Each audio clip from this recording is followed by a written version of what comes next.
মিমের ডিমান্ড বেড়ে গেছে। মিমের এমন কি যোগ্যতা আছে, কি এমন সেলিব্রিটি? সে কি কোনো নায়িকা? সে কোনো বড় কোনো অভিনেতা, অভিনেত্রী? কিসের এত ডিমান্ড মিমের? ওকে গাড়ি ভাড়া আর বিরিয়ানি খাওয়াই দিলেই তো সে একটা শুট করে দিতে পারে। এত অহংকার, তার এত ডিমান্ড কিসের? কিসের এত সেলিব্রিটি? সে কোন যোগ্যতা সে অনলাইনে আসছে? তাকে মেসেজ দিলে মেসেজ রিপ্লাই করে না, মেসেজ দেখে না। 30K করে তার স্পন্সরের ডিমান্ড, সে একটা ব্রাইডাল শুট করতে 30K চাচ্ছে। এত কিসের অহংকার? কণ্ঠবাজি করেই তো ভাইরাল হয়েছে। এটার জন্য তো মিমে এত কাহিনী করার কি আছে? মিম এত কিসের ডিমান্ড দেখাচ্ছে? তো কি ভাবছেন এগুলো আমার কথা না? এগুলো আমার কথা না, এগুলো হলো স্পন্সরের বিষয়ে কিছু পার্লারের আপুরা তাদেরকে মিমকে এইভাবে কথা বলছেন। কেন নিবে না বলেন তো? হাজার হাজার পিক তুলছেন, একটা করে লাইভ করছেন, লাইভে মিলিয়ন মিলিয়ন ভিউ, তার পেজ ভ্যালু আছে, অবশ্যই তার ডিমান্ড আছে। কেন ডিমান্ড থাকবে না? মানে বিরিয়ানি খাওয়ায় ভাড়া দিয়ে দিলেন, তার কোনো যোগ্যতা নেই, তাকে দিয়ে এত কাজ করাতেন, এত পেজ ভ্যালু পাচ্ছেন, তাহলে তার ডিমান্ড কেন থাকবে না? সে কেন এত টাকা নিবে না বলেন? তার একটাই আছে, আপনারা কোথায় সাভার আর কোথায় বরিশাল আপনারা একটা একে ডেকে নিচ্ছেন, এগুলোর খাওয়া পড়ার দায়িত্ব তো আপনারা নিচ্ছেন না। তার এগুলো তো ডিমান্ড থাকবে। আপনারা ভাইরাল টপিকে বা ভাইরাল মানুষকে দিয়ে আপনারা ভিডিও বানাবেন, আবার কাহিনীও করবেন, তো এটা তো ঠিক না। তো এই ভিডিও আর মিম কি বলছে, উচিত জবাবগুলো দিয়েছে, একদম পুরো ভিডিওটা দেখুন। এইবারের ওর প্রতিবাদটা আমার অনেক বেশি ভালো লাগছে। ঠিক আছে, এইভাবে প্রতিবাদ করলে কেউ করতে পারবে না। আপনার পোষাচ্ছে না, আপনি করেন না তাকে দিয়ে ভাইরাল শুট। এগুলো কি কষ্ট হয় না? তাদের তো অনেক কষ্ট করতে হয়। স্পন্সর করাবেন আমাদেরকে দিয়ে, এত এত কাহিনী করাবেন, রিল করেন, টিকটক করেন, হাজার হাজার পিক তুলাইতেছেন ক্যামেরাম্যান আইনে। তো কেন তাহলে এগুলো কি ডিমান্ড না? এগুলো কি কষ্ট করতে হয় না? সারাদিন না খেয়ে সারাটা দিন পার করে রাত 12টায় আপনারা বের করে দেন। তো ভিডিওটা দেখুন, পুরো ভিডিওটা দেখুন। একদম স্ট্রেট কথায় চলে যাবো, কারণ আমাদের এখানে লোডশেডিং খুব বেশি করে, কারেন্ট চলে গেলে লাইফটা কেটে যাবে। ফার্স্ট কথা সেটা হচ্ছে আমার ব্রাইডাল শুট নিয়ে খুব বেশি কন্ট্রোভার্সি হইতাছে। এখন কেন কন্ট্রোভার্সি হচ্ছে সেটা আমি বলি, এটা ক্লিয়ার করা উচিত। যেমন আমাকে দিয়ে হচ্ছে কাজ করাবে বলতে কি ব্রাইডাল শুট করাবে, তাহলে অবশ্যই আমি কাজ করব, আমি টাকা নিব। আমি টাকা ছাড়া কিন্তু কাজ অবশ্যই করব না। এখন ব্রাইডাল শুট আমি হচ্ছে 30,000 40,000 করে টাকা চাইছি। কেন চাইছি এটা আমি বলি। তো শুটগুলো করাইতে চাচ্ছে হচ্ছে আপনার বরিশাল থেকে, চট্টগ্রাম থেকে, রাজশাহী থেকে, সিলেট থেকে, কিন্তু আমি থাকি সাভার। এখন সাভার থেকে সাপোজ ধরেন বরিশালে যাইতেই লাগে একটা দিন, পুরো একটা দিনই পার হয়ে যায় সাভার থেকে বরিশালে গেলে।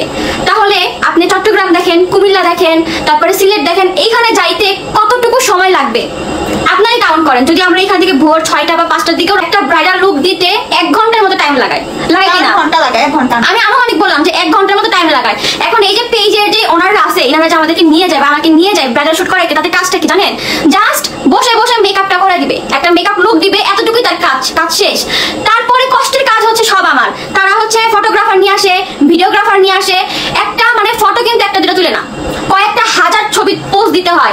এই যে কস্টিউম পরে যে দাঁড়িয়ে থাকি, জুয়েলারি পরে যে দাঁড়িয়ে থাকি, মেকআপ লুক নিয়ে যে দাঁড়িয়ে থাকি থাকতে আমার হাত পা এরকম ভাবে কাঁপে।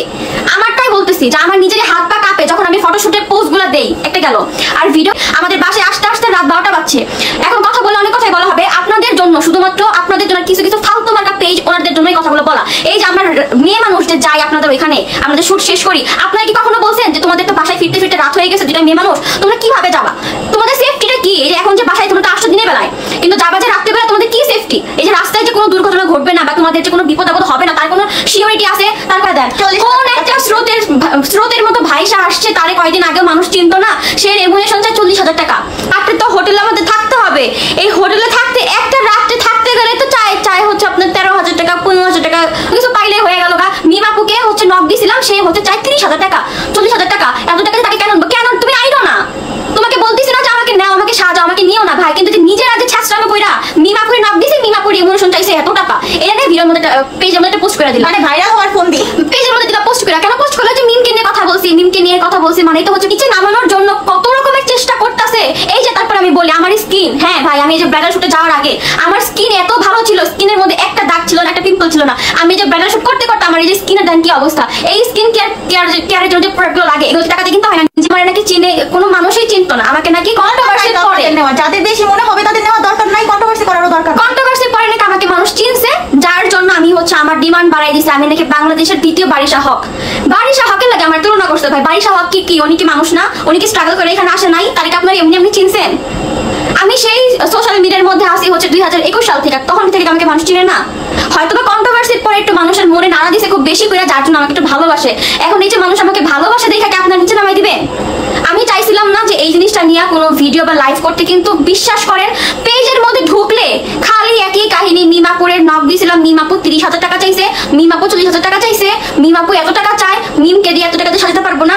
একটা মাইয়া মানে সামনে পাইলে 2 গালের জুতো দিয়ে বাড়ি মারতাম। আমি আমার লাইভের মানে আমার লাইফে এবং আমার লাইভে কখন আমি কোনো মানুষের হার্ট করে কথা বলি না, কিন্তু এবার বলতে বাধ্য হইতাছি। এই মেয়ে করছে কি তোমার হচ্ছে এই ব্লগ করছে, মিনি টাইপের একটা ব্লগ করছে, বাসা থেকে বেরিয়েছে, বলতেছে কি মিম আপুকে অবশেষে আবিহা মিমকে মেহেদি পরাতে দিতে চাচ্ছি। একটা একটা মেয়ের মেহেদি পরাই আমি ধরে রেখা বলছে কিনা মিম বলে যখন ভিডিও লাস্টে কাট দিয়ে দিবে শেষ করবে তখন বলতেছে কি জাস্ট মজা করলাম, মিমকে এত টাকা দিয়ে আনা পসিবল না। এখন আমি চাইছি